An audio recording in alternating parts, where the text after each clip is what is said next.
भुवस्वः तस्य वितुर्वरेण्यं भर्गो देवस्य धीमहि धियो यो न प्रचोदयात्। शान्ताकारं भुजगशयनं पद्मनाभं सुरेशं विश्वधारं गगनसदृशं मेघवर्णं शुभांगमं लक्ष्मीकान्तं कमलनयनं योगिभिर्ध्यानगम्यम्।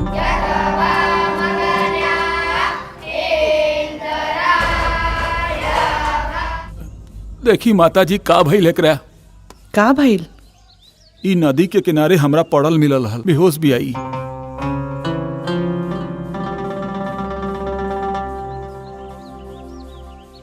हे माता पार्वती, का गलती हो गई ली लड़की से?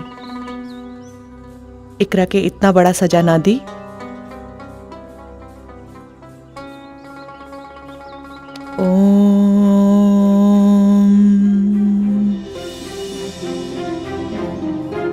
माताजी। पूज्य गुरुजी, चरण स्पर्श। आशा है आप स्वस्थ होंगे। ये मेरा दत्तक पुत्र है जो आज से आपके सानिध्य में रहेगा।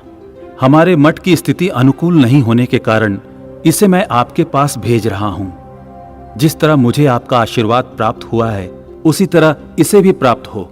इसे शस्त्र और शास्त्र की विद्या के साथ साथ आधुनिक शिक्षा में भी निपुण बनाना है, क्योंकि भविष्य में जो कार्य इसे मैं सौंपने वाला हूं उसमें इसे कई तरह की बाधाओं का सामना करना पड़ सकता है। सादर धन्यवादक, आपका अखंडानंद। इस तरह दोनों की शिक्षा दीक्षा उनके अपने अपने गुरुकुल में प्रारंभ हुआ।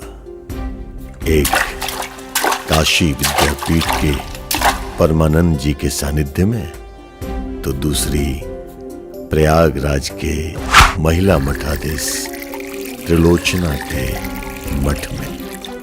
बाबा, तो क्या वो दोनों फिर मिले? मिलना तो था ही, लेकिन बाबा कैसे? वो दोनों लोग तो अलग हो गए रहे। प्रकृति का खेल। जहां गौरी थी वहां रुद्र को तो आना ही था। 12 साल बाद नियति ने फिर से उन्हें मिलाया, इसी प्रयागराज में, इसी गंगा घाट पर।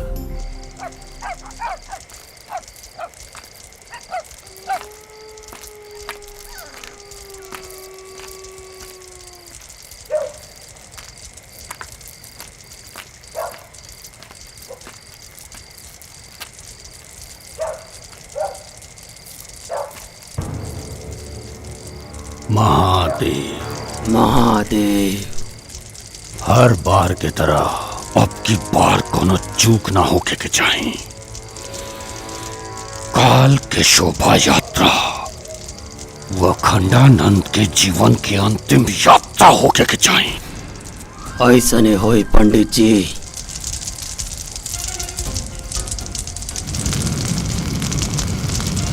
महादेव।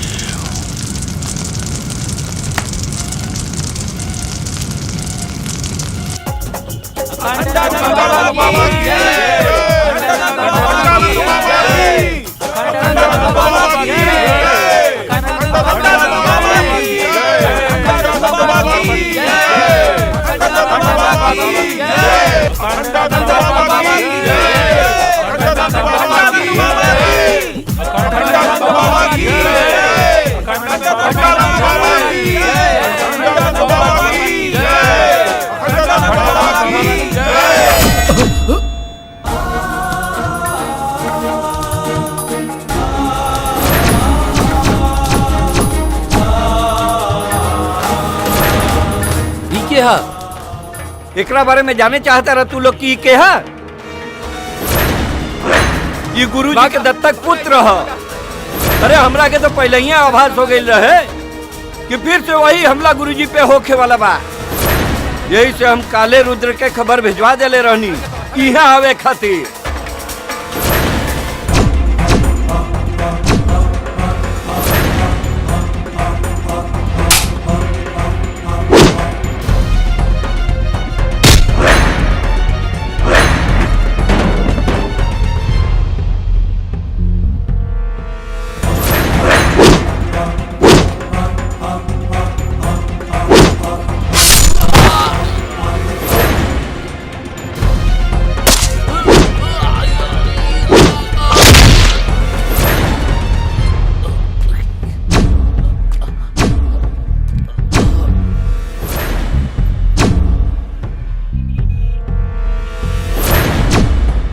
मन गंगा तन तृप्त तेताजस, रहा अवघड़ सा अविनाशी, महाकाल सा नेत्र तीसरा, हूँ काशी वाला सन्यासी।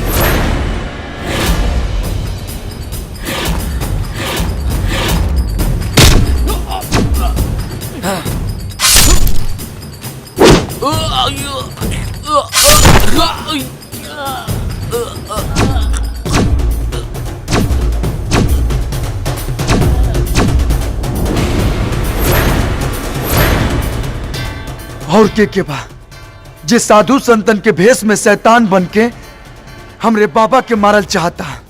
अगर हिम्मत बता सामने आके वार करा सन।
बार त्रिलोचना जी या हमनी के आपस में विचार करके आपसी मतभेद के समाप्त करे का प्रयास प्रणाम। खिलाई पंडित जी और सबके मिठाई खिलाई। कौने बात खातिर? रौर जवान बेटा आ गई और दूसर कल हम मृत्यु से बच गई नहीं। पंडित जी हम अपना माई के दिहल वचन से बंधल बानी। ना तो रउआ बहुत अच्छे से जानतानी कि हम रउआ की जिंदगी की प्रार्थना करी, ऐसन तो कबो ना हो सकेला। अरे त्रिलोचना जी, अरे अब तक गुस्सा थूक दी, पुरान बात के भूल जाई। ये समय मठ के आपस में संबंध कैसे अच्छा हुई ए पर विचार करे के आवश्यकता बा का गुरुजी? विद्याधर जी हमरा जीता जीता ये कबो ना हो सकेला। काहे कि आज भी हमार आंख के सामने हमार माई के व्यवस्था, हमार और हमार भाई के वो असहाय बचपन आसमान के बादल के तरह घूमेला। चली छोड़ी, मिठाई खाई। प्रणाम। बाप रे बड़ा गुस्सा में बाड़ी। चला चलल जाए। आ कौना बात के भाषण देत रही? छोड़ ना रुद्र, काल तो तू अजय देवगन के फेल कर देला। ले दनादन ले दनादन, हमनी लोग के तो बुझात रहे फिल्म के कोनो सीन चलता।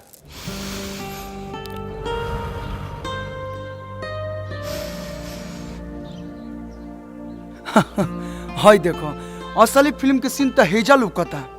ऐसा लागता कि रवीना टंडन अपना सहेलियन के साथ योगा करता रही। वाह, ये खेल तो हमनी के रोज देखे निसन छुप छुपा के। छुप छुपा के ई काहे? वो काहे कि गुरुजी देखिए ना तो सीधा काल कोठरी में। अच्छा, तू कहा तो राउंड ट्रॉली घुमा के सामने का नजारा हम दिखा दी। काहे कि हमारा राधा भी वही बाड़ी ना। अच्छा तो सामने से दिखाओ ना। अभी दिखाओ तनी। हाँ।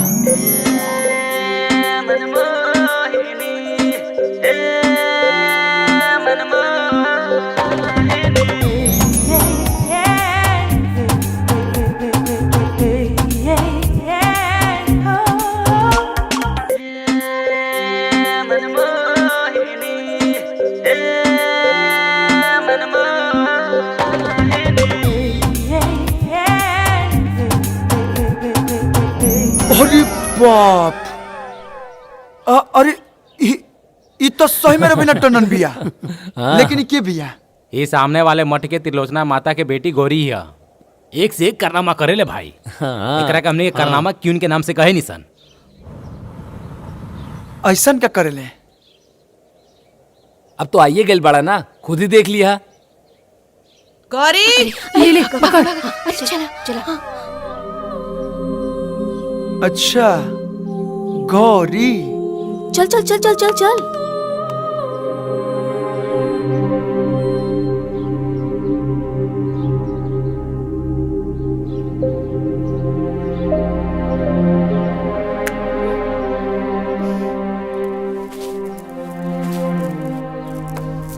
राधा, ई नया लड़का कौन है? तोहरा के नहीं के बता, इस सामने के मठ में नया मेहमान आइल बा। मेहमान? हाँ। अब देखा ई मेहमान के कैसे घायल करत है।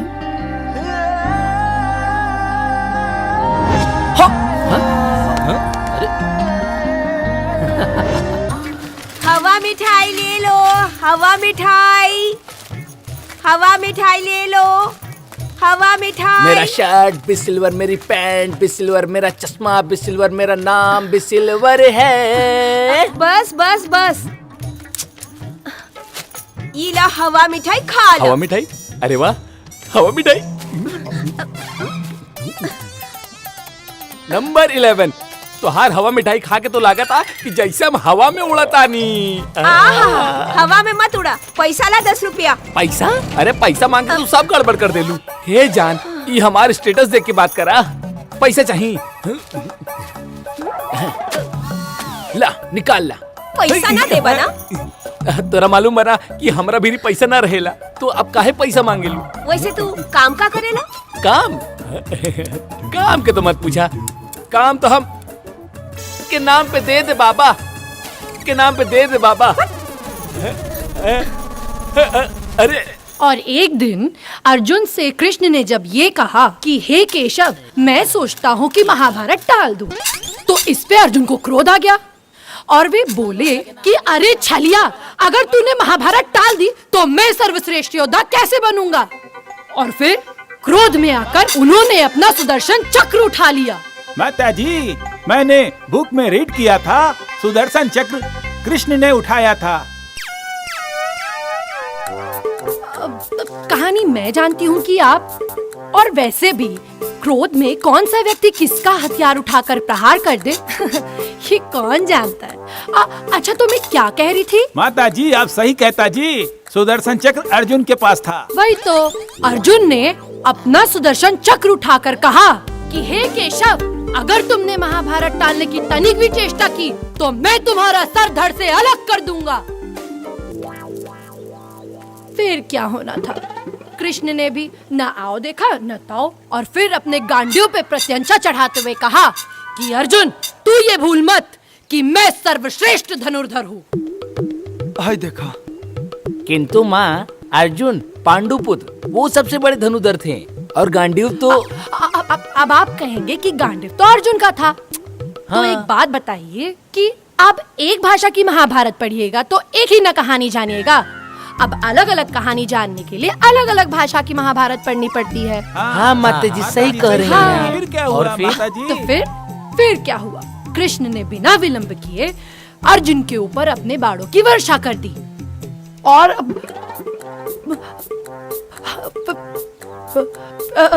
फिर ये बाणों की वर्षा पूरे 2 दिन तक चलती रही और अर्जुन अपने सर पे सुदर्शन चक्र लिए कृष्ण के इन बाणों की वर्षा से बचते रहे। अब जब तक बाणों की वर्षा चालू है हम थोड़ा विश्राम करते हैं। आप लोग जाके प्रयाग घूमिए। प्रणाम।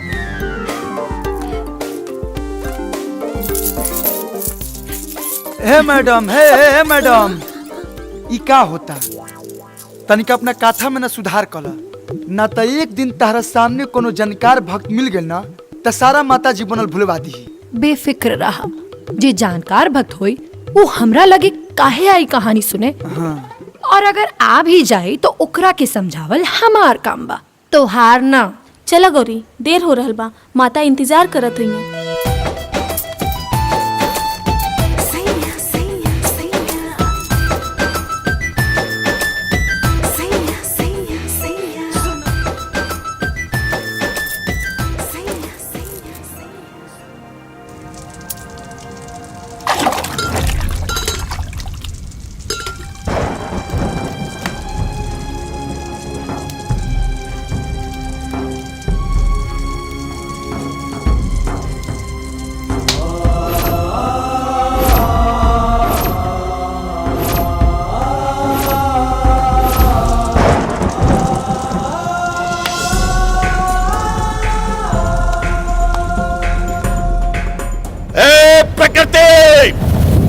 वैसे तो तू हमेशा कोई ना कोई खेल खेलती आई है, कभी बाढ़, कभी तूफान, कभी प्रलय, तो कभी भूकंप।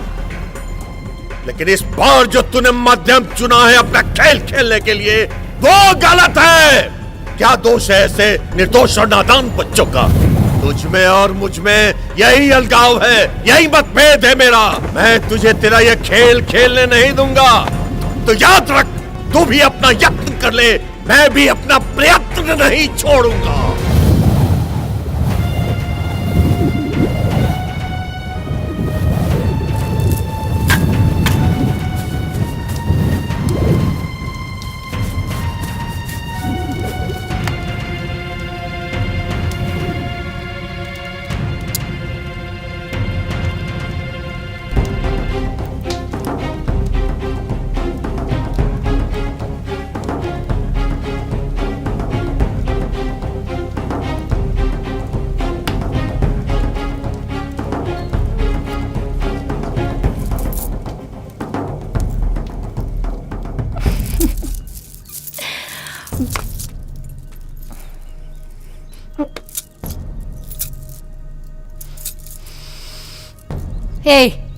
रास्ता छोड़ा, ना तो माता जी से बोल देब ना तो तोहार अकल ठिकाने आ जाए। हट। बाम बाम, हमाओ देखा ताने के चेहराई कबले बाज के पंजा से छटकर दिया। चल रहे।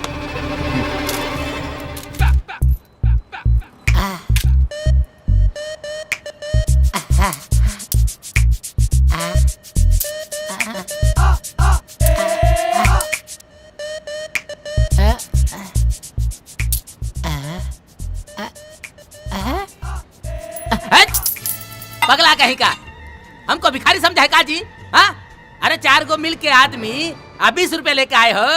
हाँ? अरे हम बॉस हैं कि भिखारी? Number 11 boss. अब ही तो बॉस बड़ा, पर ऐसा चलल ना तो हनुमान हो जाइए आप, समझला? मतलब न रही ई शर्ट न रही पैंट, सीधा बीच में। ए बॉस, मत मारी। रुका तनी, हम आइडिया भुला गए बनी। आइडिया लावा दा। कथा सुनाना आता है आपको? कथा? अरे हम पंडित जी है काजी, कथा सुनाएंगे? कथा सुनाना तो आना ही चाहिए, नहीं तो दुकान बंद समझिए हम लोगों का। है रे?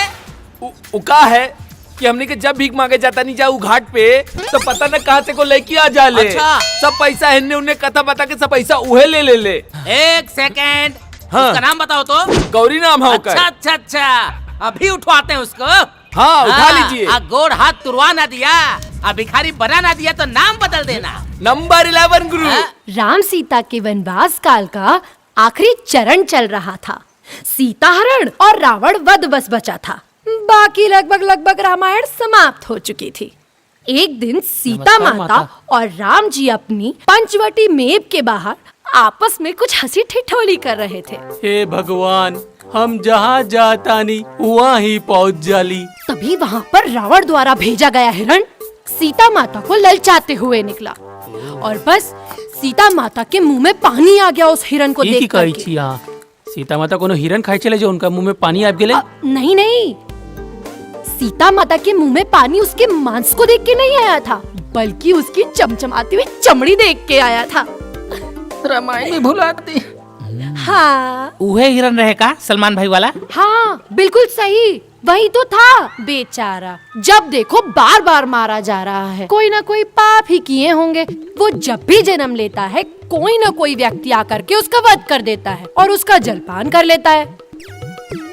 हाँ तो मैं कहाँ थी? हिरण के देख के सीता जी के लालच आ गई। हाँ तो फिर सीता माता लक्ष्मण से कहती हैं, हे देवर दिखाओ अपने तेवर, और कहा कि जाओ इस हिरण का खाल लेकर आओ ताकि मैं और तुम्हारे भैया कभी कभार इस पे आसन लगाकर पूजा पाठ कर लिया करेंगे। फिर क्या, लक्ष्मण जी निकल पड़े हिरण वध के लिए। लेकिन माता जी, हिरण के तो राम जी मरले रहले। नहीं, अब अरे राम जी ने तो रावण का वध किया था। अब आप ही बताइए ना कि राम जी का जन्म रावण मारने के लिए होगा या हिरण और भालू मारने के लिए? सही कही छथी। हाँ सही बात, सही बात। एकदम सही कहा था नहीं मैडम जी। हमरे बाबूजी कहत रहले जब वो मछली मरिया बड़ा मछली मरिया पुठिया ना तो हर जन्म भइल बा बड़ा मछली मारे खातिर। हाँ तब क्या, हम गलत क्यों कहेंगे बताइए भला। राम जी का जन्म रावण को मारने के लिए हुआ था और लक्ष्मण ने हिरण को मारा था। सही कहा ना मैंने? हाँ सही कहली।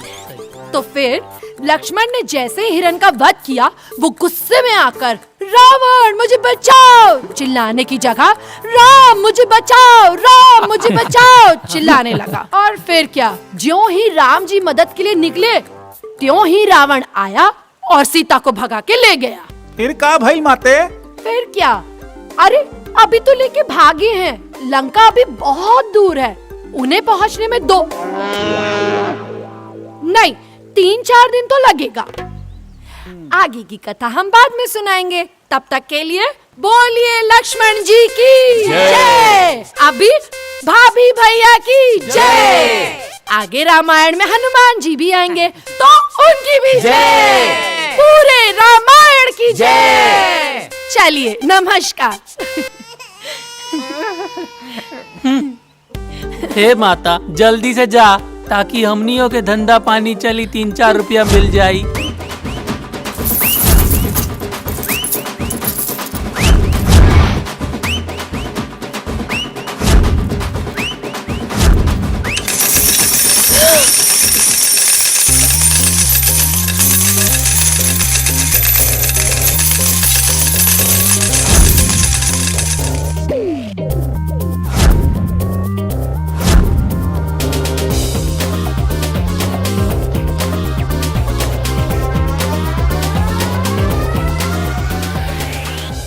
पगला गई बड़ा का, हमार सारा चिल्लर काहे गिरा देला? मतलब एकदम किरिए खाल ले बड़ू कि केहू के दिमाग में सही से रामायण महाभारत ना रह देबू। दोसर की चिंता छोड़ा और आपन सोचा। ढेर हमरा पीछे पड़बा ना तो हमनी दोनों के मठ के बीच में जौन महाभारत चल रहल बा वो एक दिन तोहरा के ही कुरुक्षेत्र में खड़ा कर दी और मजबूरन हमरा के तोहार वध करे के पड़ जाए। अगर तू साथ देबू ना तो चुटकी बजा के महाभारत जीत ले। काहे से कि हम दुश्मनी के पेड़ के जड़ से खत्म करे पे विश्वास रखिला, ना कि ओकरा के पानी से सींच के ओकरा के लंबा जीवन देहल पसंद करिला। बुझ लो। अच्छा, इतना हिम्मत बा तोहरा में? तो आवा आज हमार मठ के छत पे। काहे चिलम पिएबू का? का मतलब? हम तोहरा के पहले कस लगावत देख के ना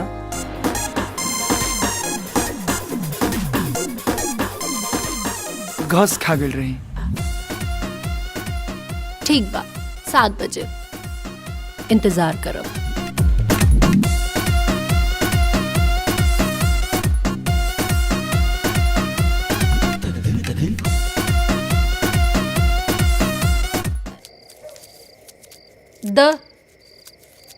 माचिस द चिल्लम जलावे खातिर।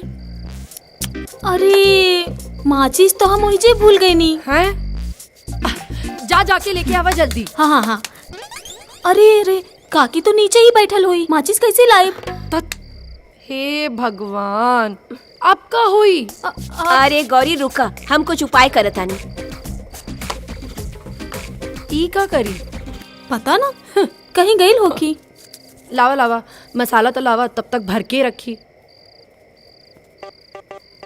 जाना तारू, जब तक दू फूक ना मार ली तब तक नींदे ना आवे। हमने की आदत बिगाड़ देले बाड़ू।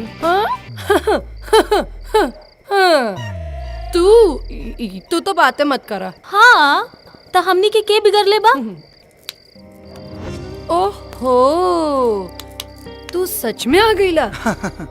तो तू का समझ लू? अरे इतना भी वादा के कच्चा नहीं खी। चला अब आइए गईल बड़ा तो लावा माचिस दो। माचिस?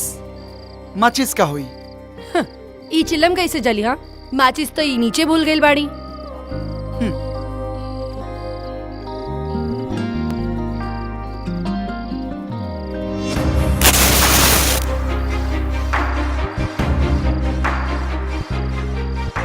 जब जिगर में इतना आग बा तो माचिस लेके घूमे का जरूरत बा?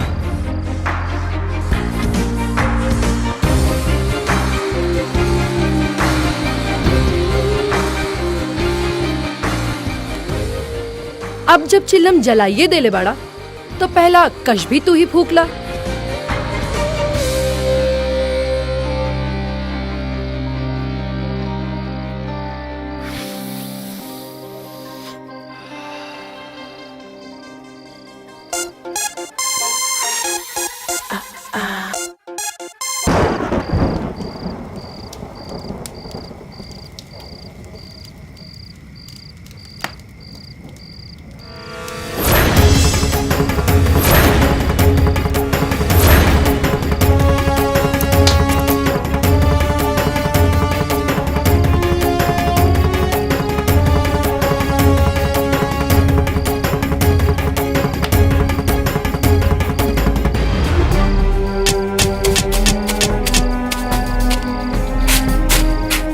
का भइल बाबा? अरे बाबा का भइल?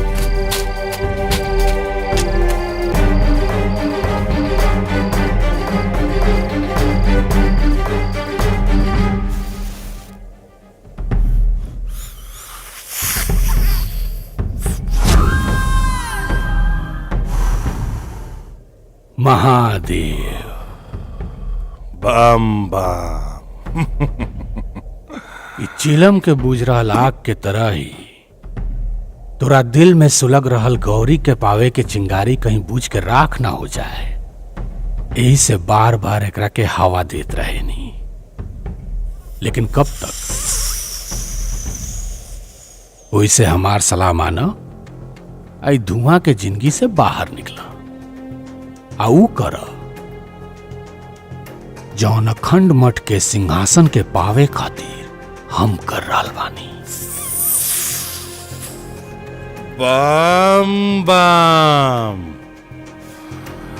हमार चिंता छोड़ते हमरा जौन करे का बा उ हम कर ले। तू सोच कि तोरा का करे का बा, काहे कि मठ के असली वारिस आ चुकल बा। तो हमारा तहार भलाई यही में बा कि हमरा से हाथ मिला ला, ताकत दुगना हो जाए। बिल्ली के पंजा और शेर के पंजा में जमीन और आसमान के अंतर बा। कहीं बिल्ली के पंजा शेर के पंजा के वजन उठा सकेला? महादेव। महादेव की जय। चलिए आज की कथा यहीं समाप्त हुई। अब जिसको जिसको दक्षिणा चढ़ाना है वो चढ़ाए और बाकी अपने आराध्यों का ध्यान करे।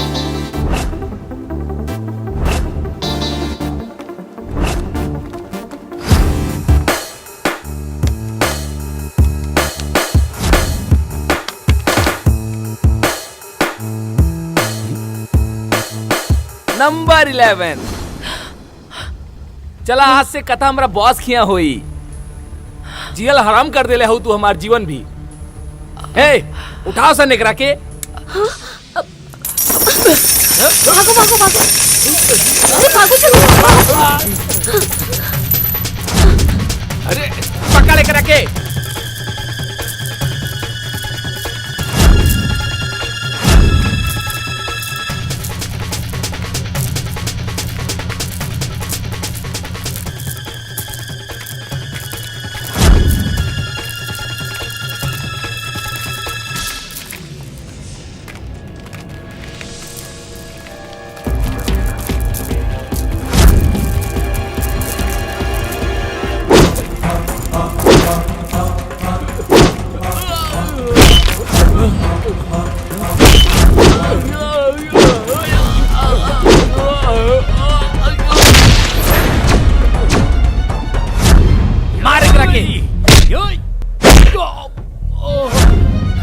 मार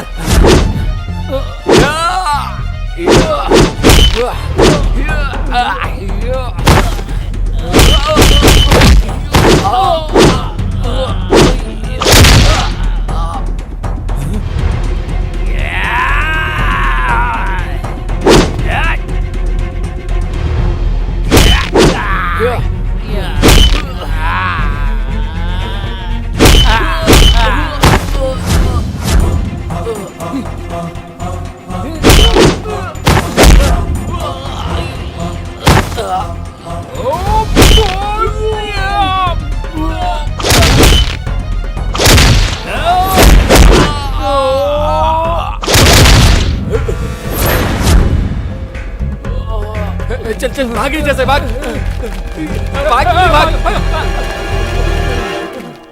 सही समय पे आके हमार जान बचावे खातिर धन्यवाद।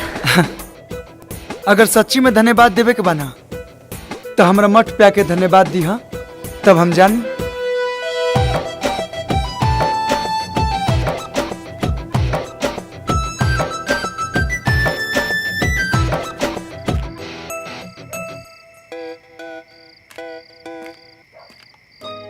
लो आ गई नहीं हम तो हरमट में।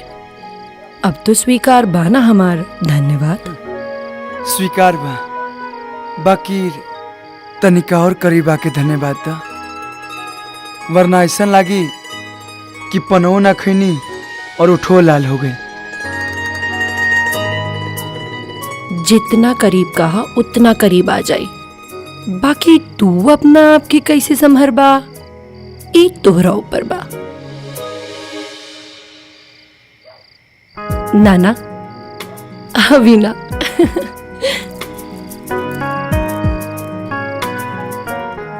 हवन के सामग्री के जो लिस्ट दिले बनी वो भी हम तले आ जाए।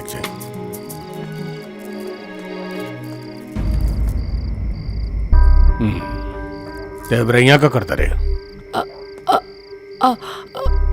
आ खत्म हो गई रहे उहे लेवे आयल रहनी। आग मतलब उ हवन खातिर शुद्ध अग्नि चाहिए। ए गोपाल। हाँ भैया। हवन कुंड से आग दे दे, जल्दी ले आओ।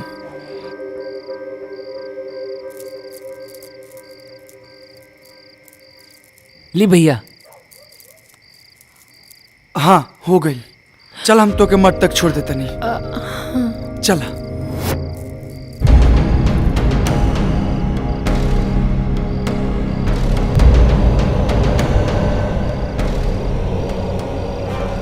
प्रेम लीला तब काका भइल रहे। अरे बताओ ना। कौन राजकुमार का चर्चा होता जो इतना हंसी आवता। कौनो राजकुमार के चर्चा चलत होखे उसे तोहरा का मतलब। चलो चलो। तितली जब आसमान में उड़ लेना तो अपना आप के सतरंगी दुनिया के रानी ही समझे ले, लेकिन जब के ओकरा के पकड़ लेला ना तो ओकर सारा रंग उतर जाएला। ई का बदतमीजी बा। बदतमीजी जवान दिन हम कर देब ना तब पर आग तो छोड़ दे, नरकों में जाए से तोरा घिन लगी।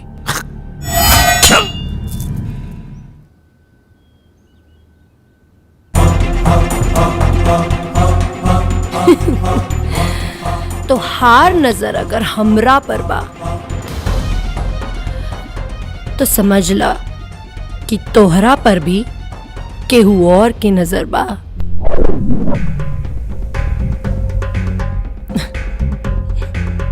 बम बम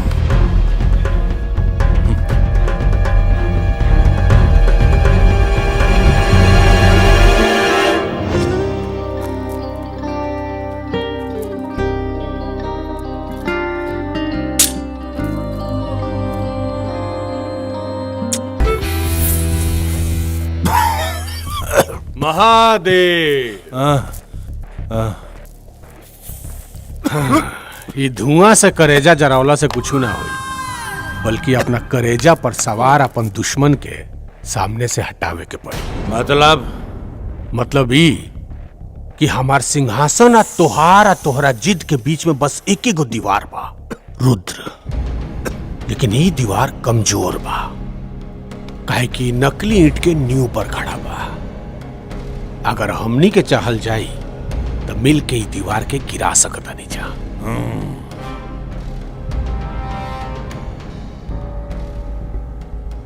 लेकिन अभी वो दीवार तारा आंगन में बा, जया वो लंबा होके हमरा आंगन के मिट्टी छुए के कोशिश करी, ओकरा के गिरा देब। बम बम। लेकिन तोहरा शायद ये पता नहीं है कि अब वो दीवार तोहरे आंगन के मिट्टी खोद रहल बा।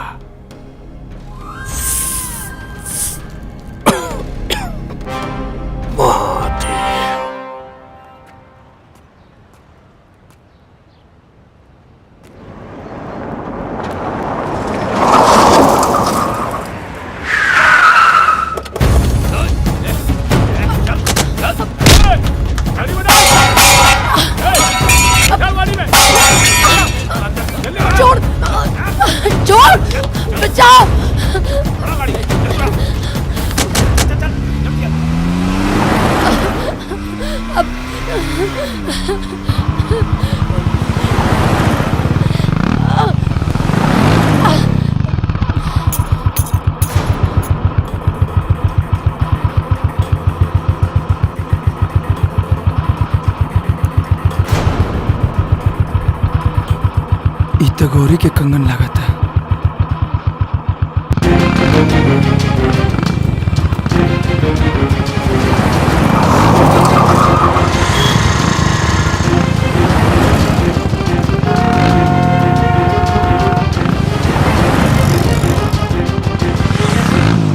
अरे बोस, कब तक हमनी के भीख मांगब? हमार लोग के भी आशीर्वाद दे दा, शादी करके घर बसाई जा। नंबर 11 देखा गोल्डन बाबा इहो ब्याह करी। ए मालिक आगे लागे ये रहली, अब ये रहली नंबर 11 बॉस। अरे बैठा यहाँ पर बैठाओ। अरे बहुत तारीफ सुने हम भाई इनका कथा का बड़ा चर्चा सुने हैं, आज हम कथा सुनेंगे। अरे मालिक, अरे मत पूछी। अरे सुनल सुनल जो भी ज्ञान बा ना उहो भुला जाई। अच्छा अरे बहुत उटपटांग कथा होला मालिक। एकरा कथा में कबो अर्जुन के हाथ में सुदर्शन चक्र रहेला तो कबो कृष्ण के हाथ में गांडीव, और कबो राम जी के जगह लक्ष्मण के हिरन मारे के भेज देवेली। अरे कबो राधा के रुक्मानी बना देवेली। अरे इता अलगे रामायण महाभारत पढ़ ले बिया। बहुत बढ़िया बहुत बढ़िया। एक काम करो, जीभ काटो, हाथ में कटोरा पकड़ाओ और ऐसा सुनसान जगह भेज दो कि एक रुपया के लिए तरस जाए। मालिक वाह। Number 11 boss.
अरे पकड़ा मालिक, पकड़ा।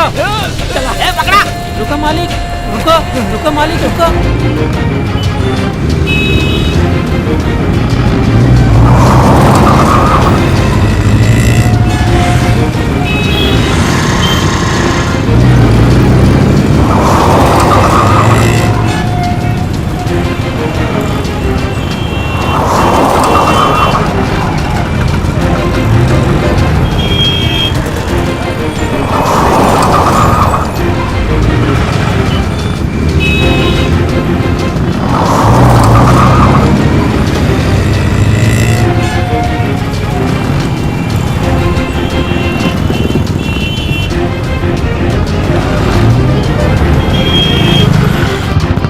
अरे रुक जा, कहा था नहीं, भाग के ना जा बेटा कहीं पे, तोरा के छोड़म ना।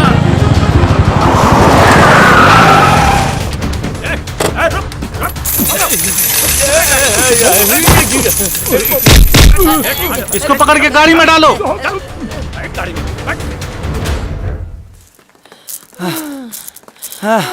अब अरे मोरी माई हो, ए भिखारी साहब हमरा पीछे भूत की तरह पड़ गइल बा। हाँ ठीक कैले बा, जैसन तार करम बानू वैसे नु फल भुगत बू। अरे संजोग मनावा कि हम वजह से गुजरत रही और हमार नजर तोरा ऊपर पड़ गई। दत्त तोहार नजर हमरा पर ना पड़ल, उ हमार नजर तोहरा पर पड़ल और हम तोहरा के बतौनी कि हम ई गाड़ी में बनी, अब बिल्कुल सीता जी की तरह, जैसे उ राम जी के बतौले रही, अपन एक एक गहना फेंक के। अच्छा एकरा मतलब कि तू रामायण और महाभारत ठीक ठाक पढ़ले बाड़ू, मतलब लोग के झूठे पूर्वक बनावत रहलू। बिल्कुल सही पकड़ला। अच्छा ये सब छोड़ा। हाँ रुद्र हमरा के बहुत भूख लागल बा। भूख लगल बा? एहिजा तो कुछ ना मिली, लेकिन चिंता मत करा, हम कुछ जुगाड़ करतनी, तू एजे बैठा, आवतनी हम। जल्दी आई हो। ओके।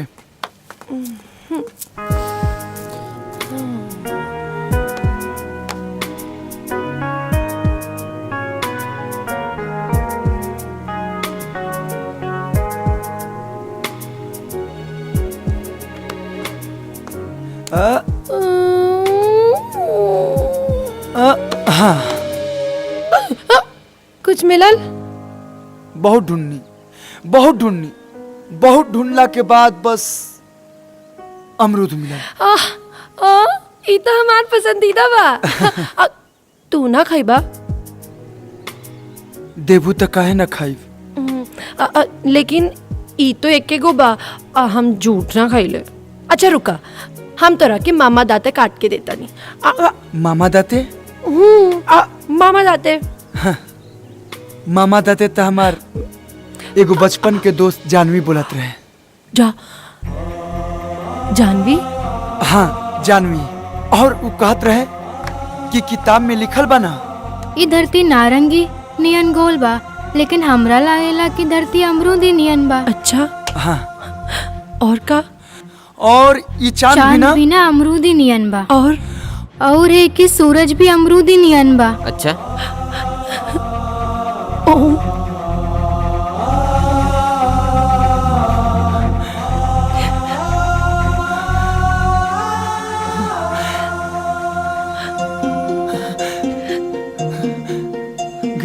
जानवी जानवी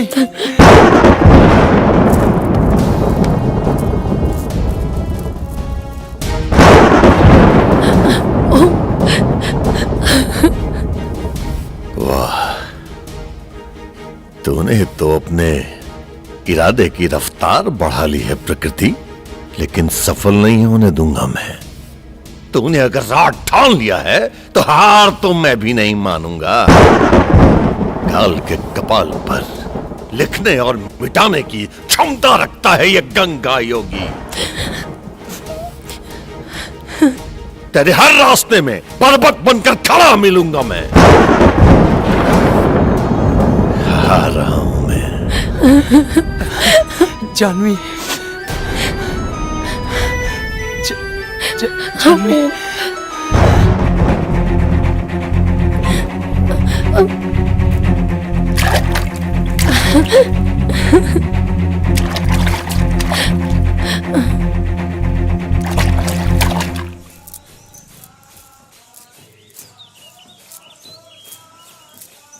प्रणाम माता जी।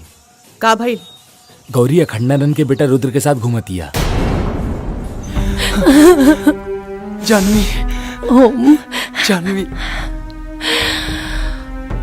एकानन चतुरानन पंचानन प्रणाम गुरु।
प्रेम के नशा तोहरा सर पर ऐसन चढ़ल बा कि तू सारा सीमा लांग के वो अखंडानंद के बेटे से प्यार कर बैठ लू।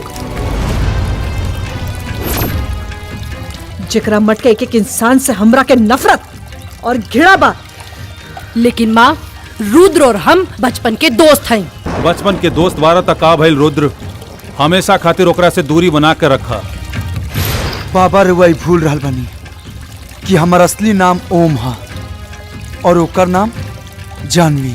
ओम जानवी, ओम जानवी, ओम जानवी।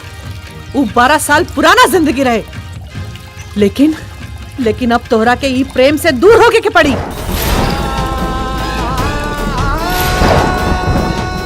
जौन वर्तमान बा उहे सत्य बा, और सत्य ई बा कि ओकरा से दूरी बना के रखे में ही सबके भलाई बा। गुरुजी समझ में ना आवता, ये हो सकेला कि दोनों के मिलान हो सके और ये दोनों मट के बीच में जौन खाई बा वो भर जाए। शंभुनाथ जी, हमरा से वो बरसन पुरान मंजर फिर से न देखल जाई, काहे कि सामाजिक दबाव के कारण हमरा से जो चूक भइल बा ओकर टीस आज भी हमरे मन में बा।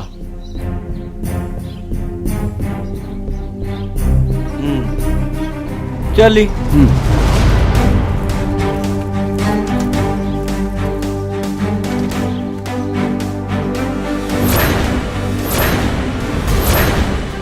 वाह पंडित जी वाह, अच्छा शास्त्र पढ़ोले बानी अपना दत्तक पुत्र के। अपना सारा मर्यादा पार कर चुकल बा। हम अपने आप के शांत रखे के कोशिश कर रहल बानी, न तो वही तरह रउआ पुत्र के भी उहे जगह पर सामाजिक कटघरा में खड़ा कैले रहती जैसे रउआ हमार माई के खड़ा कैले रहनी। अवश्य कर सकत रहलू त्रिलोचना, अवश्य।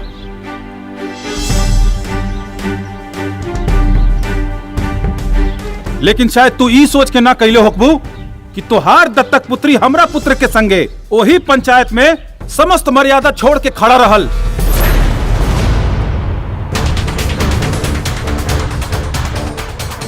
देखा त्रिलोचना, एक दूसरा पर दोषारोपण कैला से बेहतर बा कि दूनन के समझा के अलग रखल जाए। अवश्य। उन दोनों को अलग करने में ही उन दोनों के साथ साथ इस प्रयागराज की भी भलाई है, वरना प्रकृति उन दोनों के मिलन को माध्यम बनाकर बहुत ही भयानक खेल इस बार कुंभ के मेले में खेलना चाहती है। रघुआ के बानी बाबा? मैं कौन हूं इससे अधिक, मेरी बात पर ध्यान दीजिए आप लोग।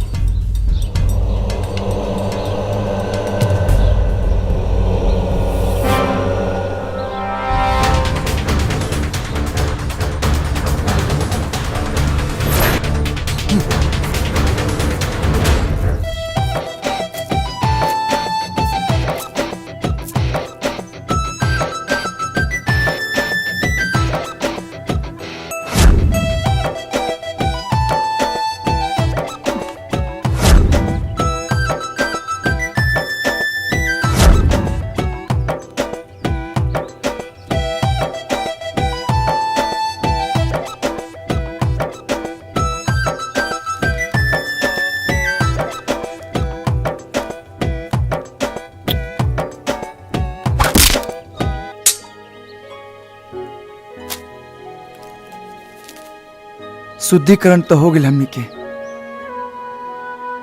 अब चला फिर से अशुद्ध हो जाओ।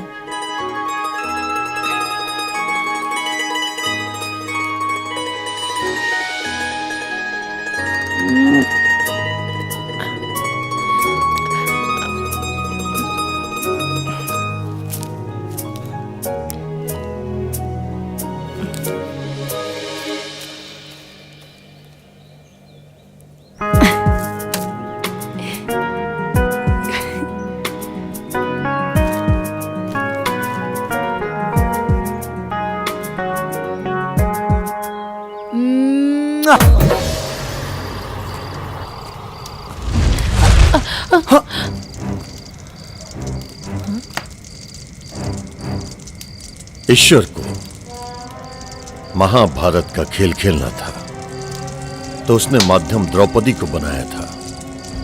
अब प्रकृति को अपना एक खेल खेलना है तो वो माध्यम तुम दोनों के मिलन को बनाना चाहती है, लेकिन तुम दोनों इससे अनजान हो। बाबा रौरा गौरी पहचानत बारू नहीं बाबा के? कैसे ना पहचानब, इनकी वजह से तो हमनी दोनों अलग भईनी, इनके तो सब हाथ रहे। ठीक पहचान लो, हमने के माता पिता के मौत के कारण के साथे साथे उस सारा लोग के मौत के जिम्मेदार यह बानी जे वो दुर्घटना के शिकार भइल रहे। बच्चा, कुछ पल के लिए तुम्हारी बातें सत्य हो भी सकती हैं, लेकिन तुम दोनों इस सत्य से कैसे छुटकारा पाओगे कि उस दुर्घटना में सिर्फ और सिर्फ तुम दोनों ही जीवित बचे? हमने के ढकोसला में दोनों लोग नहीं खिंचा पड़े वाला, हम तो बस ये जानता नहीं कि हमनी के माता पिता के मौत के जिम्मेदार रोवे बानी। और अब हमनी दोनों के भी अलग कल चाहता नहीं। हमनी के कोनो बात रो ना मनब जा, रुआ जा सकता नहीं। एक न एक दिन तुम दोनों मेरी बात अवश्य मानोगे। फिर भी चेतावनी दे रहा हूं तुम दोनों को, हो सके तो एक दूसरे से दूरियां बना कर रखो, वरना प्रकृति तो अपना खेल खेल ही जाएगी।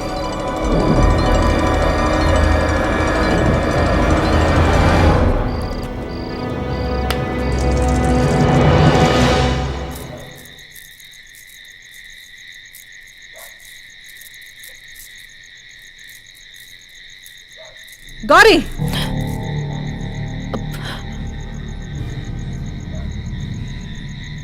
रुद्र से मिलके आ रहल बाड़ू ना?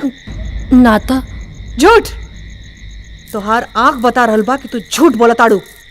तोहरा के मना कइले रही ना कि वो रुद्र और वो मठ से दूर रही हा, पर फिर भी तू मिलके आ रहल बाड़ू। लेकिन माँ, ऐसन का बा कि ई दोनों मठ में इतना नफरत बा? कारण, तू कारण जाने के चाहताड़ू ना? ता सुना, बात तब के रहे जब यहाँ कोनो महिला मठ ना रहे। हम, हमार माई और इंद्र तीनों अखंडानंद के मठ में रहत रहनी। हमार माई के अखंडानंद से लगाव हो गई। रउआ के ई महिला से का संबंध बा? आज आपके ई बात स्पष्ट करही पड़ी। मठ में ई महिला के और आपके बारे में लोगन के बीच में अलग अलग चर्चा चल रहा बा। हम ए विषय में कुछ बोलल नहीं की चाहत। लेकिन काहे? देखी लोग, जब गुरु जी के आई महिला के बीच में ऐसा कोनो बातें नहीं खे, तो फिर गुरु जी कौना बात के स्पष्टीकरण देस? ऐसे में ई महिला के अपमान हुई, ई कहने का समझत लोग। अरे ई महिला के मठ से बाहर कर दी विद्याधर जी। बाकी ऐसा तो नहीं खे महाराज कि पुरुष मठ में स्त्री के रहल निषेध बा। अरे ऐसे में कहू के निकाले के का जरूरत? शंभुनाथ जी, बाकी स्त्री में और ई महिला में काफी फर्क बा। ये अधिकार जोन बा ओई में महिला समाज के अध्यक्ष बाड़ी। हाँ, पंडित जी अगर कोनो संबंध कहिए तो समाज कुछ सोची। देखी, इस सब पे तर्क कैला से कोनो फायदा नहीं खे होके वाला। हाँ, ई हो सकता कि हमनी के सुलोचना जी के ई मठ से जाए के आज्ञा दे सकता नीचे। का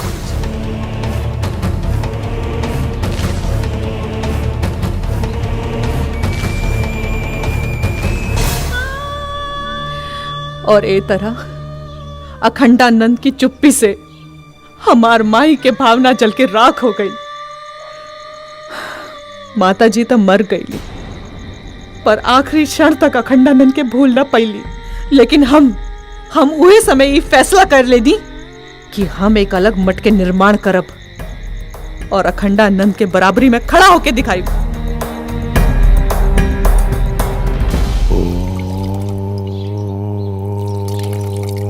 सूर्याय नमः। ओम जय सूर्यदेव।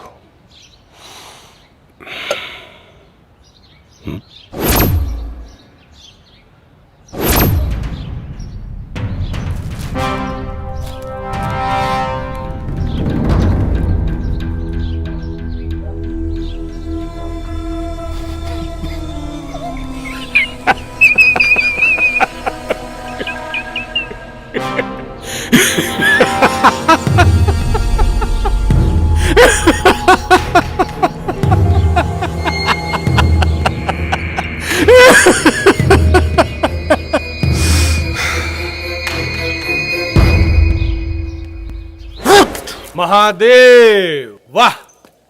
कहीं प्रेम के तीरंदाजी चल रहल बा, आ कहीं शिकार धुआं में लिप्त बेखबर अपना शादी के सपना सजोरा। लेकिन इ मूर्ख के पते नहीं खे कि ई उठ रहल धुआं ओकरा मंडप के ना, ओकरा चिता के बा। बम बम बम बम। का भइल विद्याधर? अरे बतावा तो सही। ज्यादा परेशान बाड़ा तो चिलम से कस मार ला। चिलम के आग में गजब के जादू होखेला।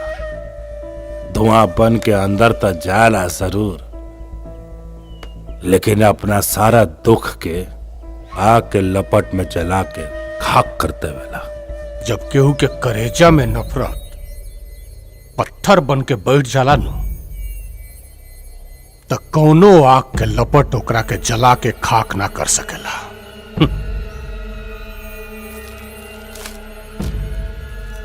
देखा,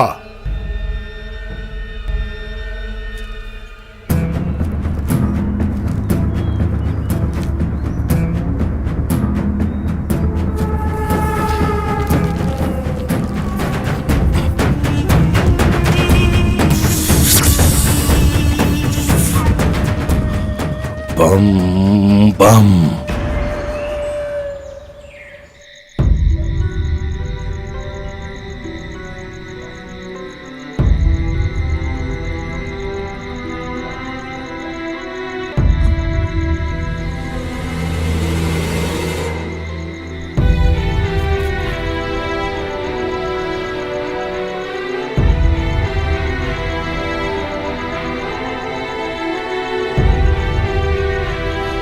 गौरी,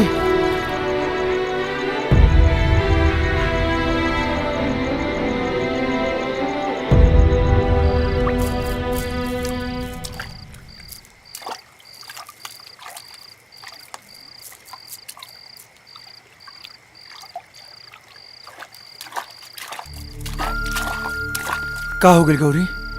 ना ही तू छत पे आवत रो और ना ही हमरे चिट्ठी के जवाब देता रो। बोला का बात बा? हमरा नईखे मिले के बात तोरा से।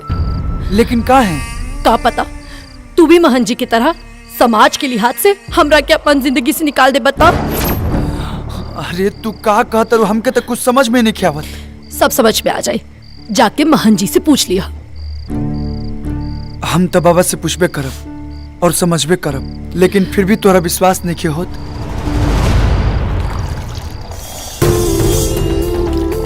तब प्रयाग के पवित्र धरती पर त्रिवेणी संगम घाट पे तोहरा से वादा करतनी कि जियब भी तो तोहरे साथे और मरब भी तो तोहरे साथे।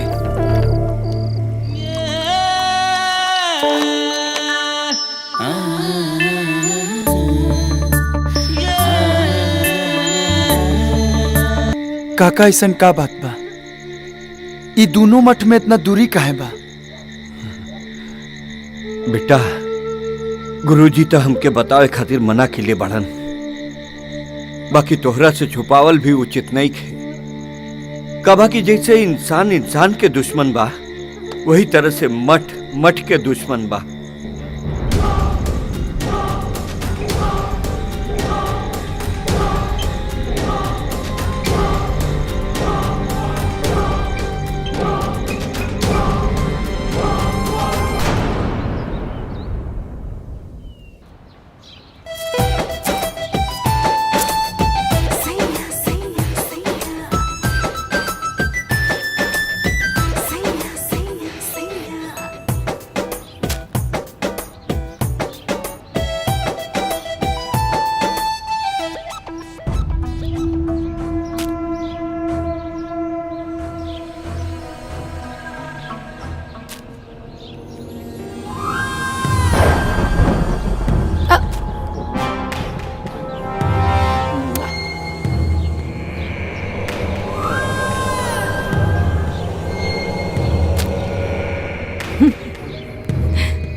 ला, एगो और प्रेम पत्र।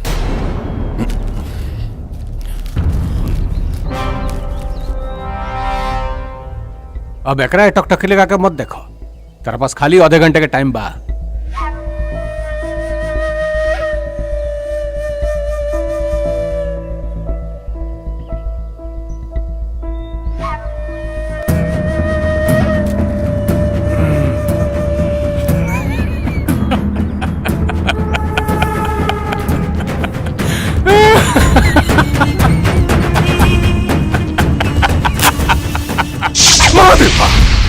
बम बम। राधा तू इतना देर कहाँ कर दिलू आ जावे में बतावा। मंदिर की पूजा करत रहनी है। जैसे रुद्रा गौरी से सच्चा प्यार करता वैसे हमहू राधा तुझसे सच्चा प्यार करी ले। सच्ची? राधा हम तोहरे बगैर जिंदा ना रह पाई। हम अब तू रोज टाइम से मिले आ जाइया ठीक बा। हाँ ठीक बा। हम तोहरा ये इंतजार करब। ठीक तू अबू ना।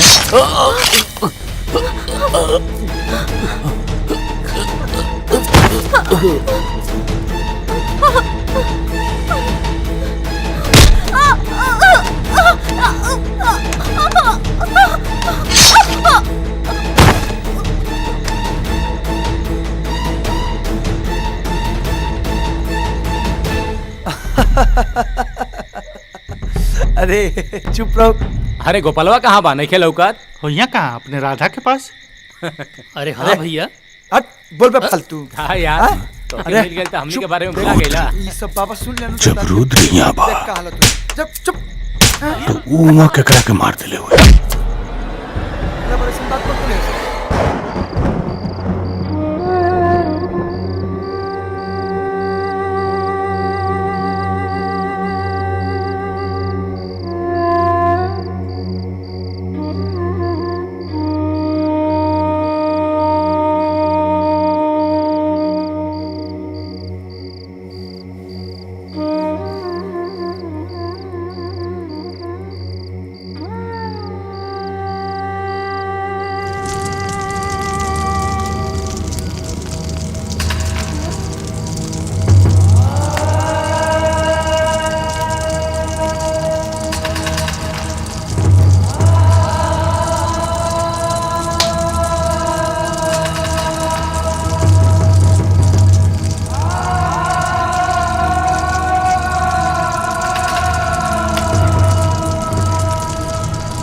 ये दोनों चिताएं भविष्य में अनगिनत चिताओं के रूप में नजर आएंगी और ये सब इन दोनों के कारण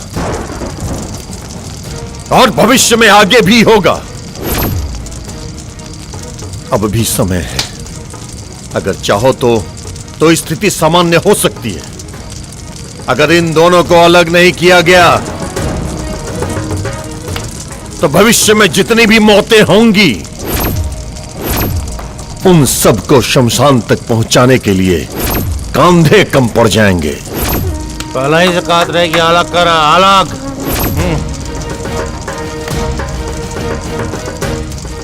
जमीनें कम पड़ जाएंगी उन चिताओं को रखने के लिए। लकड़ियां कम पड़ जाएंगी उन चिताओं के दाह संस्कार के लिए। ये त्रिवेणी रक्त से सन जाएगी। रोक लो, अभी भी समय है, रोक लो इसे।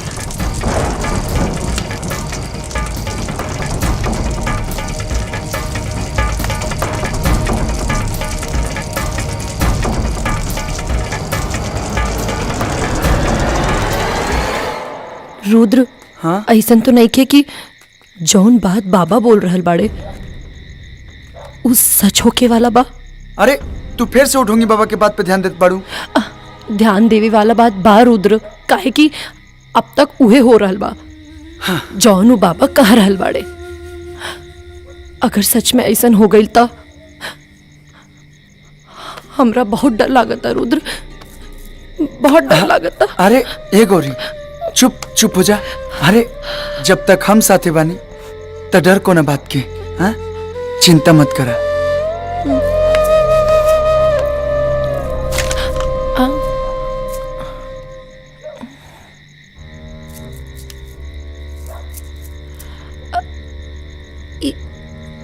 इता इंद्र की चिलम्बा का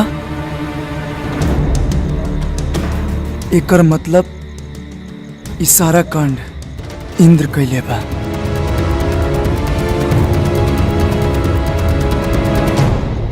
चलो निकाल।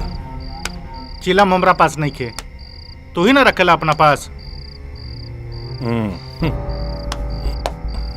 देखा जेब में।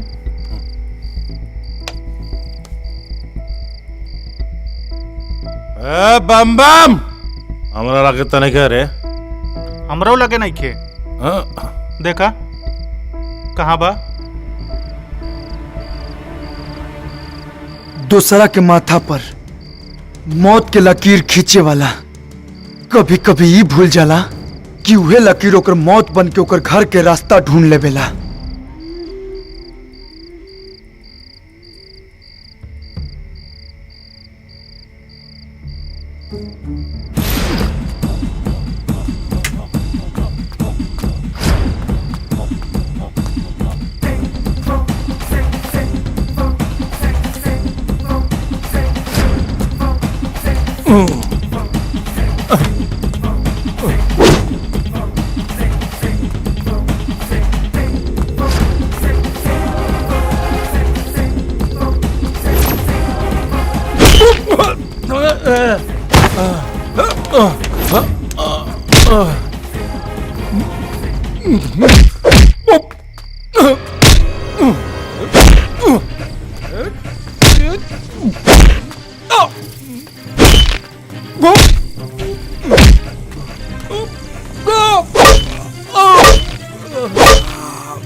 त्रिलोचना पूछा अपन भाई इंद्र से वो ऐसा काहे कैलस? आखिर का दुश्मनी रहे लोकर गोपाल से? बस पंडित जी बस। रवा तो इंद्र पर ऐसा दोषारोपण कर रहल बानी जैसे रवे के मट के बच्चा मरल बा। ये मत भूली कि हमरे मट के भी एको बच्ची मरल बिया। इंद्र ही गोपाल और राधा के मरले बा। एक चिला मोजा मिलल रहे। चिला मोजा मिलल रहे एकर मतलब ई ना भेल कि हम ही दोनों के मरले बानी। देख झूठ मत बोल। रुद्र शांति रखो, शांति रखो, पीछे हटो। तू चिंता जन कर रुद्र, हमनी के घटना के तह तक जल जाए। जी गुरुजी, लेकिन जे भी दोषी पकड़ाई ओकरा के पूरा समाज के सामने ले आके उचित दंड रहल जाए। यही मठ के फैसला हुई।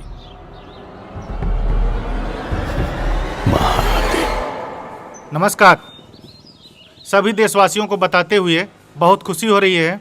महाकुंभ का आयोजन इस बार प्रयागराज में होने जा रहा है, जिसमें 26 देशों के प्रतिनिधिमंडल शामिल होंगे। इस बार महाकुंभ को और दिव्य कुंभ को देखने के लिए करोड़ों जनता प्रयागराज में आने वाली है। सरकार उनकी पूरी सुरक्षा के लिए प्रतिबद्ध है। लेकिन विपक्ष तो कह रहा है कि आप कुंभ के नाम पर राजनीति कर रहे हैं। जी नहीं, ये कोई राजनीति नहीं हो रही है। ये हमारे आस्था और सेवा का विषय है। नमस्कार। प्रणाम। वो यही से वो खड़ी होकर पक्ष से बोल देला और हमरे पक्ष से ना बोलला। एको बात याद रखा, अगर हमार पोल खुलल ना तो तू हो जीव काम से।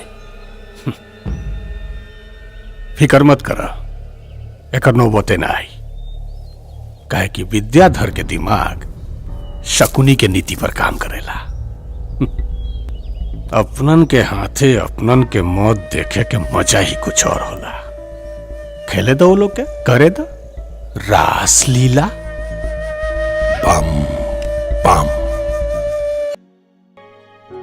काहे ही जमाना प्यार के दुश्मन रहल बा हमेशा। काहे इतना नफरत की निगाह से देखेला लोग प्यार करे वालन के। काहे से कि समाज हर औरत में राम की सीता ढूंढेला। लेकिन पूजा तो राधा और कृष्ण की भी होला ना। गौरी, ये जमाना अपनी सहूलियत से पसंद और नापसंद बदलत रहेला। तो रुद्र और गौरी की का हुई? रुद्र और गौरी के मिलन ता जन्म जन्म के बाद, कभी शिव और सती बन के तो कभी शंकर और पार्वती बन के। हमनी के मिलन ता तय बा, चाहे ये जन्म में या अगले जन्म में। हाँ?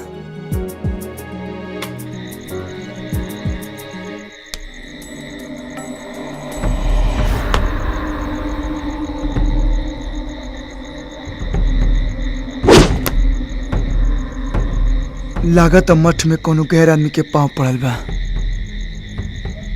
तोरा कैसे मालूम चलल?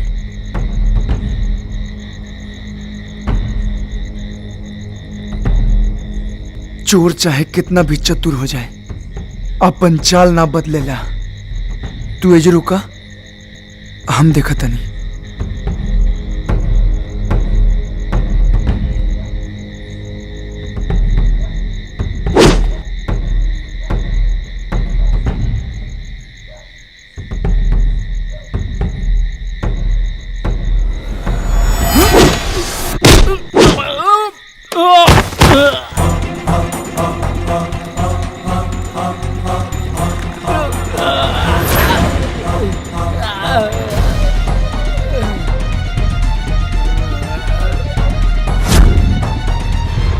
पहले जमीन पर पांव रखे के सीख ले, एक बाद के उपवार करिए।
रुद्र, छोड़ दा एकरा के।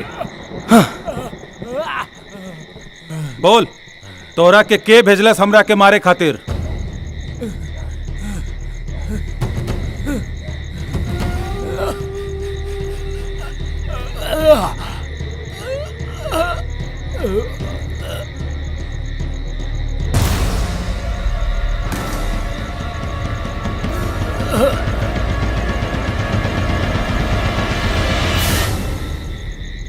रुद्र, तू?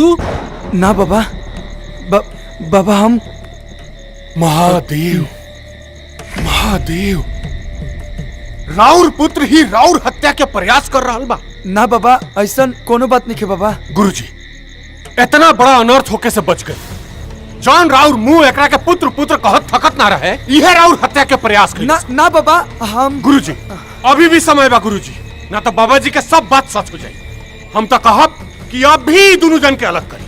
एकदम सही कहा तानी विद्याधर जी, एकदम सही कहा तानी। तू मुझे कैसे रोक सकता है गंगा योगी? तूने तो कहा था कि मेरी राह में हर मोड़ पर पर्वत की तरह खड़ा मिलेगा तू, मगर आज तू ऐसे चौराहे पे खड़ा है जिसके हर छोर पर किसी न किसी की मौत और तबाही लिखी है। एक तरफ वो दोनों बच्चे, दूसरी तरफ उन दोनों के पालन करता, तीसरी तरफ हजारों मौत के मंजर और चौथी तरफ स्वयं मैं हूँ प्रकृति। कालों के काल, महाकाल का भक्त हूं मैं। देवों के देव स्वयं महादेव आराध्य है मेरे। तू चारों दिशाओं में तो क्या, 10 दिशाओं में आके खड़ी हो जा। हर परिस्थिति में तेरा सामना करेगा ये गंगा योगी। हरा हरा महादेव।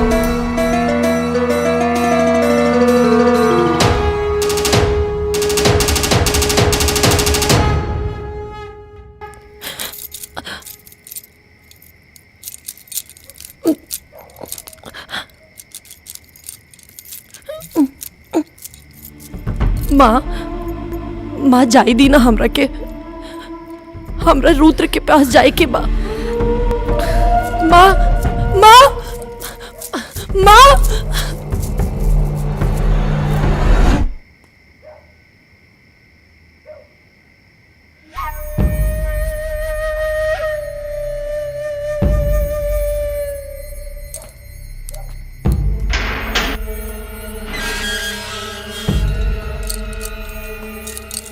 रुद्र,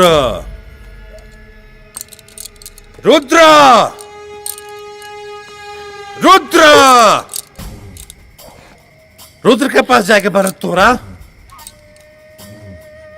के पाव खाती हम का ना कहनी, लेकिन तोरा पता नहीं रुद्र में का लौकता जो हमरा में नहीं खेलौकत।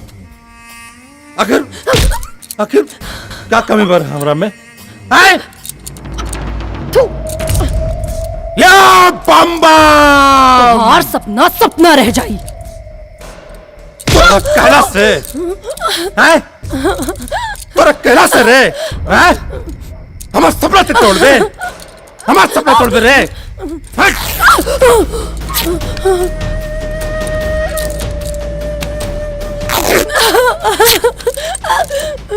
तोरे पास अब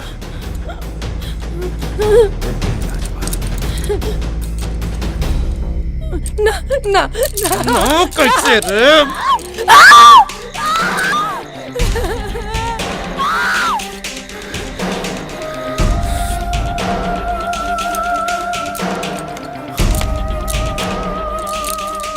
बम बम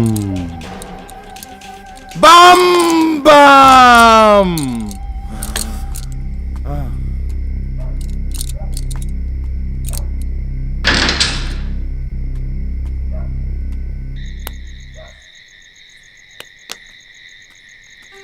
बाबा बाबा रुक जाई, हमार बात समझी। हम निर्दोष बानी। अरे हम रउआ ऊपर हमला कैसे करा सकता नहीं? हमार बात मानी, राउर जान मारे के षड्यंत्र हो रहा बा। एकरा पहले भी रउआ ऊपर हमला हो चुकल बा और इस सारा हमला विद्याधर करौले बा और एकर पोल ना खुल जाओ ऐसे सारा दोष हमरा ऊपर डाल देहलस। महादेव महादेव, रुद्री कहाँ अनर्थ बोल रहा बड़ा तू? गुरुजी, ये रुद्र उ लड़की के प्यार में पागल हो गई बा।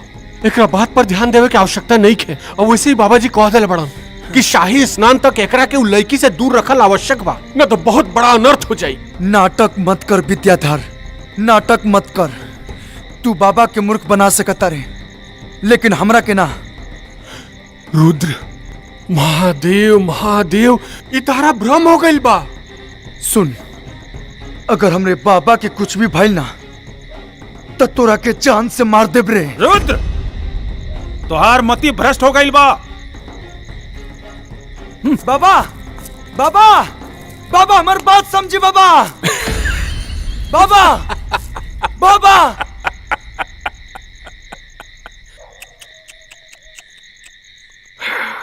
केकरा के समझावे के प्रयत्न कर रहा बड़ा रुद्र? उ मूर्ख अखंडानंद के, जकरा के हम बरसों से मूर्ख बनावत आ रहल बानी।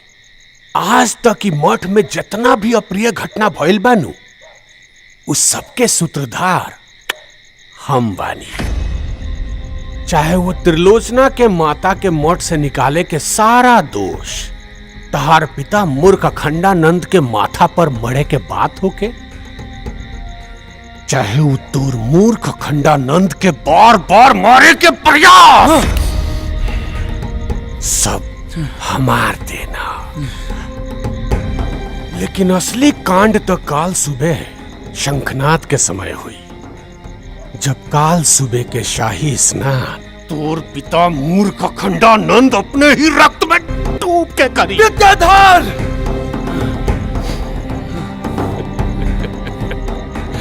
कुछ ना कर पाई बेटे, कुछ ना। महादेव महादेव।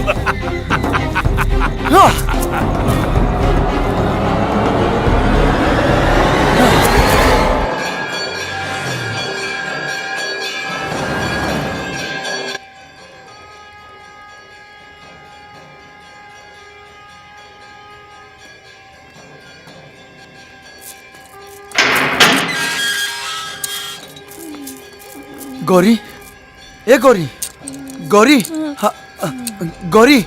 रुद्र। हाँ, हाँ मागिनी।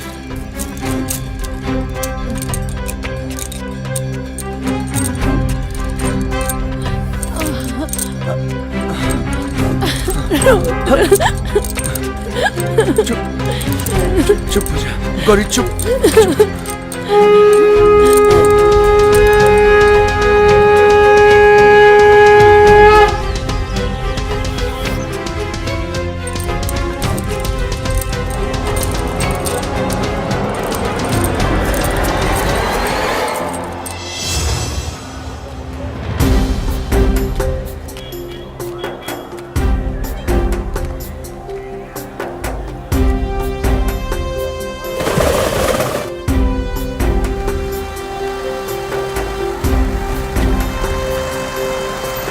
अखंडानंद बाबा की जय, अखंडानंद बाबा की जय, अखंडानंद बाबा की जय, अखंडानंद बाबा की जय, अखंडानंद बाबा की जय, अखंडानंद बाबा की जय, अखंडानंद बाबा की। डमरू वाले बाबा की जय, डमरू वाले बाबा की जय, डमरू वाले बाबा की जय, अखंडानंद बाबा की जय, अखंडानंद बाबा की। मैं आखिरी बार चेतावनी दे रहा हूं तुम दोनों को, रुक जाओ वरना अनर्थ हो जाएगा। बाबा हमने दोनों के रास्ता से आज रुआ हट जाई, न तो सच में अनर्थ हो जाई। विद्याधर और इंद्र मिलके बाबा और त्रिलोचना जी के मारे का प्लान बना ले। उन दोनों को तो मैं यहीं से भस्म कर सकता हूं। मुझे चिंता उन दोनों की नहीं है, बल्कि मुझे चिंता है उस भयानक मंजर का, जो आज से 12 साल पहले मैंने तुम्हारे इन नन्हे हाथों में देखा था। वो क्षण आने ही वाला है। देखो, देखो प्रकृति को, देखो प्रकृति के उस अट्टहास को। अरे बाबा रुआ का सुनावत नहीं, का देखावत नहीं, हमके कुछ समझ में नहीं क्या आवत। ना हमके सुनाई देता और ना दिखाई देता। बाबा आपसे हमारी विनती बा कि हमने दोनों के शांति से जिए दी। तुम्हें मेरी बातों पर भरोसा नहीं होगा। मैं तुम्हें अपनी दिव्य शक्ति देता हूं, जिसकी मदद से तुम उस मंजर को अपनी आंखों से देख पाओगे।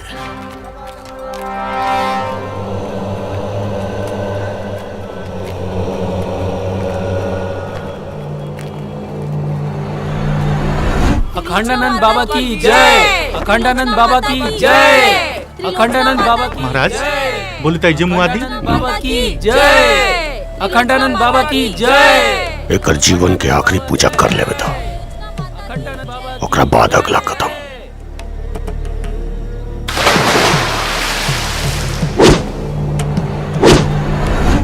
अखंडानंद बाबा की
अरे कहाँ भागत बड़ा? अरे अरे सुनता, अरे कहाँ जाता ना? अरे रुका रुद्र। महादेव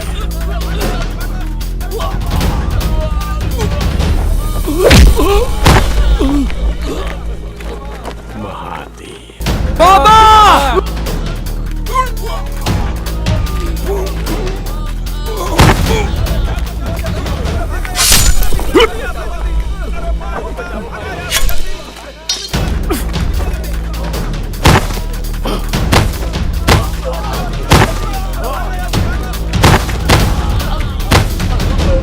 बाबा!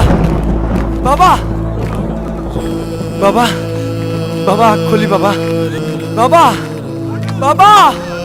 बाबा!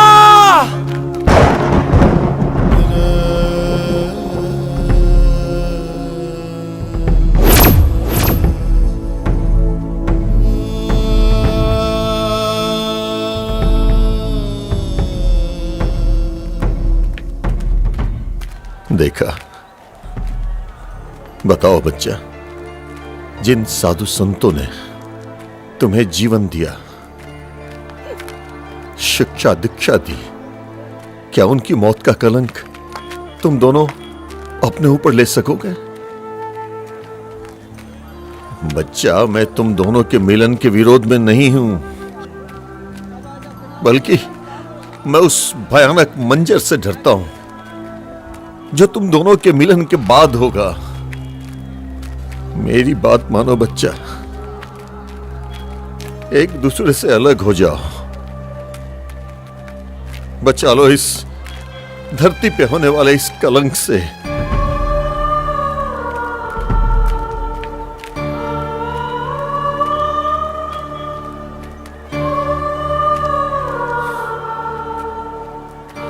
ठीक बा बाबा,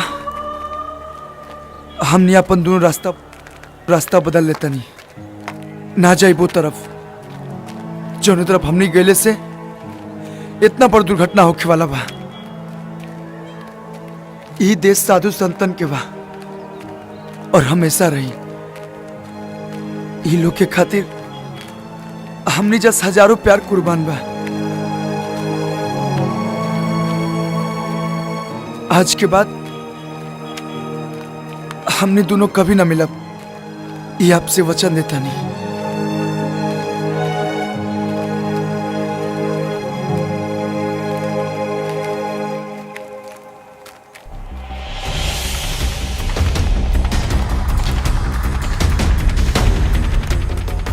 चला तानी बाबा, हमने दोनों के अपन आशीर्वाद दी,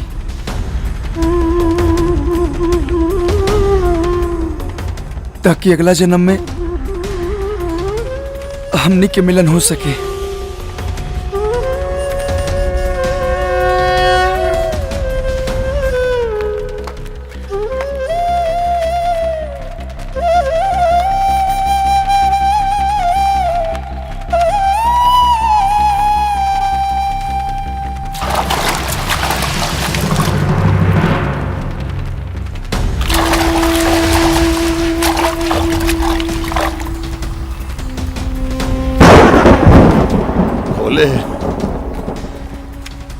तेरा लाख लाख धन्यवाद जो तूने मेरे इस प्रयास को सफल किया। ये क्षण सदैव तुम्हारा ऋणी नहीं रहेगा।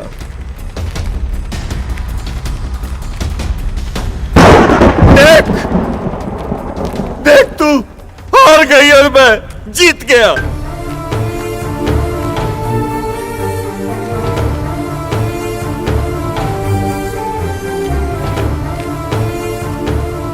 जो तू खेल खेलना चाहती थी, वो खेल मैंने खेलने नहीं दिया, अलग कर दिया दोनों को एक दूसरे से। देख वो दोनों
अच्छा किया तूने प्रकृति,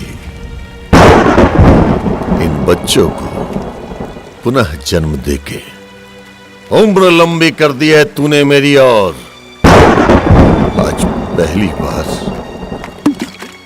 अपनी जीत पे रोया है ये गंगा योगी। लेकिन ये मेरा वादा है तुझसे, अगली बार आऊंगा और तुझे हरा के जाऊंगा।